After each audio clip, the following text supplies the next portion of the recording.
las órdenes, quien quiera que empiece. Una gran inversión para Guadalupe por parte de los diputados federales. Guadalupe, diríamos que se vende solo, es decir, tiene tanta importancia demográfica, tiene tanta importancia social, que hay mucha gente interesada en que mantenga esta posición ascendente.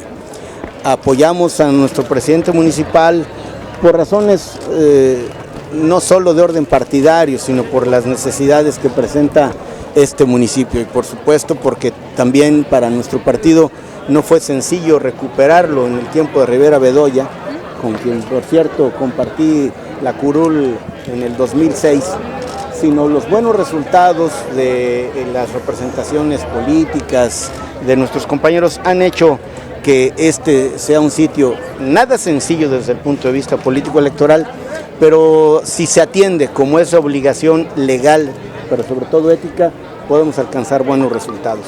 Por eso la expresión franca y abierta de solidaridad con Daniel Torres como diputado, gestor eficaz, un joven político que habiendo alcanzado su primera responsabilidad a los 23 años como diputado local, se ha consolidado como un político fuerte, parte de este bloque de compañeros de partido que en Nuevo León nos han permitido y permitirán mantener espacios con los que contamos, recuperar espacios que hemos perdido y hacer la mejor política, que es la de servicio eficaz a los ciudadanos. Señor, ¿qué le espera al PRI luego de que este año pues, no le fue bien en las elecciones y la situación que se vive a nivel nacional con el conflicto magisterial, con el caso de Oaxaca, con todo esto? Este año ha sido un año de retos, un año difícil para los mexicanos y también en términos electorales ha sido un año de claroscuros. No hay derrotas ni triunfos absolutos, ni tampoco duraderos. El 5 de junio tuvimos un sabor de boca agridulce, porque al mismo tiempo que recuperamos espacios que habíamos perdido 6 años antes, como Oaxaca o Sinaloa, hubo otros donde los resultados no nos favorecieron. El reto del PRIismo nacional es hacer un balance sosegado, objetivo, realista, que sea la materia prima para la recuperación. El nuestro partido histórico ha vivido momentos de todo tipo.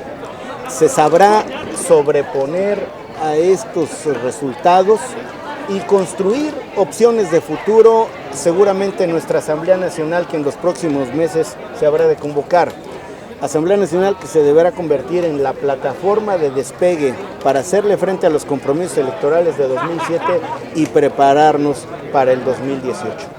Hay asuntos de diversa naturaleza que están en la agenda política nacional, el que usted refería, los problemas con algún sector del magisterio, bien focalizados, es decir, no hay una situación que abarque al país, está muy definido dónde, y yo diría a este respecto dos cuestiones.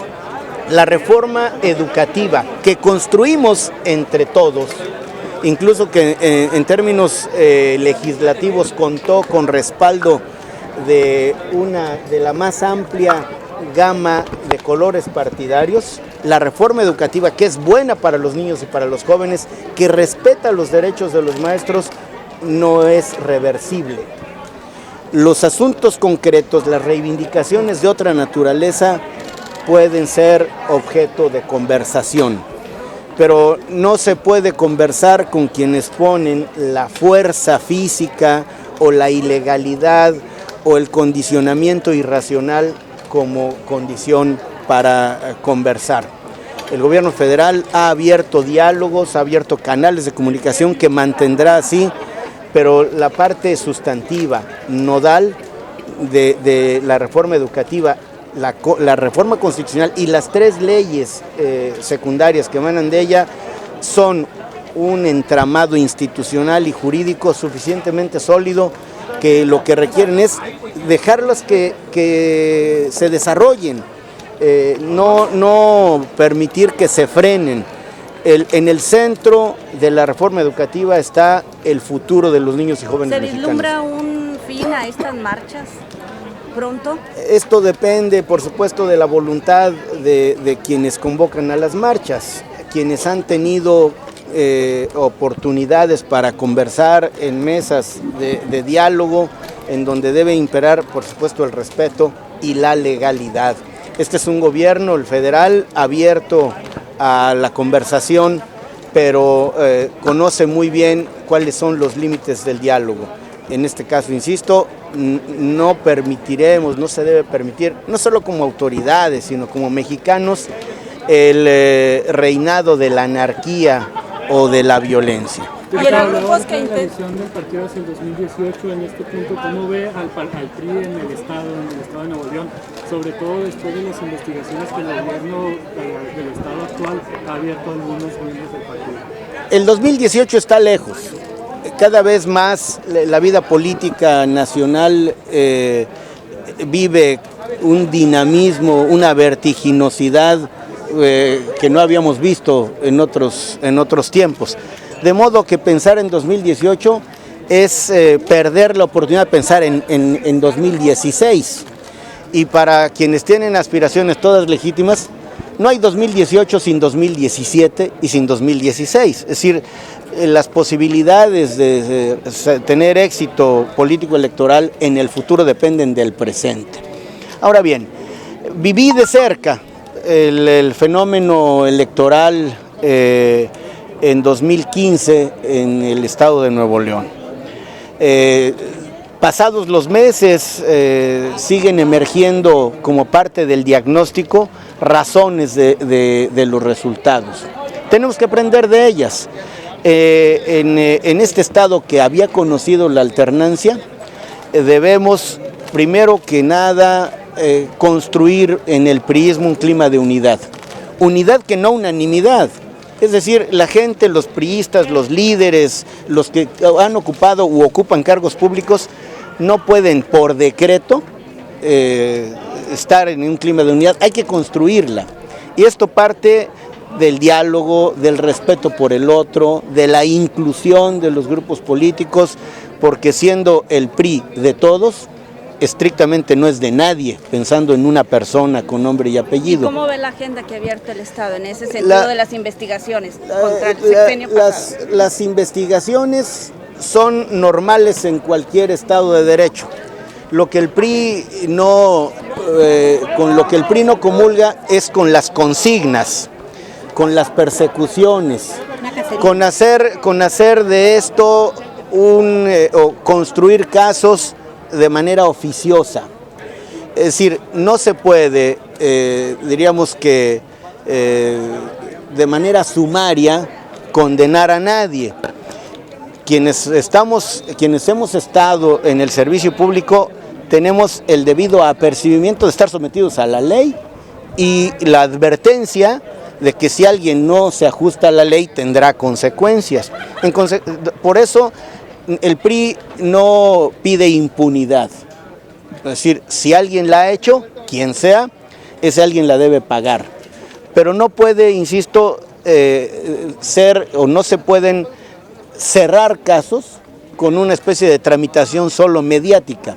Los asuntos jurídicos se deben tramitar ante las autoridades constituidas, al menos en dos niveles.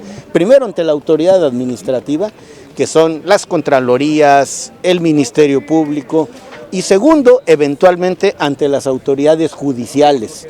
En consecuencia, me parece prematuro hacer juicios sobre eventuales responsabilidades, que cada quien al final, sobre todo en lo penal, responda de lo que hizo o dejó de hacer, si efectivamente después de una investigación legal le resulta responsabilidad. ¿De cuestión política? Lo que creo es que debemos precavernos, debemos evitar, debemos impedir que haya, insisto, construcción de casos, en términos ahora diríamos cercano a lo jurídico, o sea, de que los casos en lugar de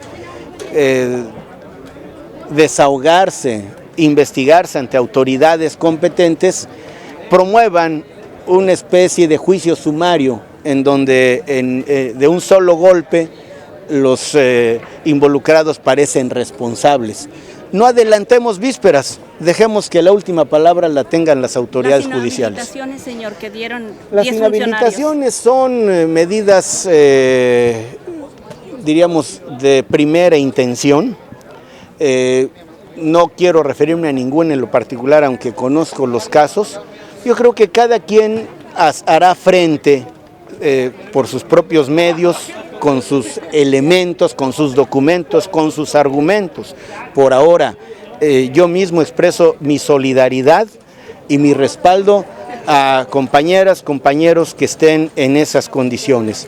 Haremos, no es bueno generalizar, diríamos, hay siempre instancias de orden administrativo, es decir, recursos administrativos y el ulterior de los recursos, que es el amparo. Pero esto que estoy diciendo es solo una generalidad. En cada caso, cada persona sabrá cómo actuar. Por lo pronto, desde mi perspectiva, he dicho en privado y ahora hago pública mi solidaridad y mi actitud permanentemente dispuesta para cerrar filas con quienes comparto no solo militancia, sino proyecto político y amistad. En relación al veto de la ley 3 de 3, ya que usted fue uno de los que la impulsó. El veto es una figura constitucional, se llama así coloquialmente, en la Constitución las califican como observaciones. El presidente ha sido muy puntual al señalar en qué consisten sus observaciones y qué parte de la ley de responsabilidades, a qué parte se refiere. El artículo 32, incisos B y C. De esto habremos de conocérselos preciso ahora mismo, el Senado el martes próximo y la Cámara de Diputados el miércoles próximo. Es previsible que haya un debate sobre las reformas, sobre las observaciones del presidente. Solo les recuerdo que nada más hay dos salidas. Una es lograr una mayoría calificada de 2/3 partes para remontar el veto, es decir, para insistir en los términos que salió la ley, y otra es allanarse las observaciones, es decir, aceptarlas. Y les puedo adelantar que la fracción parlamentaria del PRI aceptará las observaciones formuladas por el presidente porque las encuentra ajustadas a derecho y lógicas y razonables. ¿Cuál es su opinión con respecto al trabajo que está haciendo el gobierno del estado en temas de seguridad? ¿Ha habido un repunte en Nuevo León con respecto a hechos delictivos? Pues los datos, los hechos son más elocuentes que los discursos, de modo que por ahora se advierte un desempeño deficitario en materia de seguridad, no solo de la seguridad preventiva, de la seguridad en las calles, sino de la seguridad correctiva y concretamente del funcionamiento de los penales. Ustedes conocen mejor que yo los hechos lamentables y las cuentas alegres que se habían hecho en un principio, porque nunca será lo mismo criticar que trabajar y hacer, no hacer discursos, sino dar soluciones. Muchas gracias.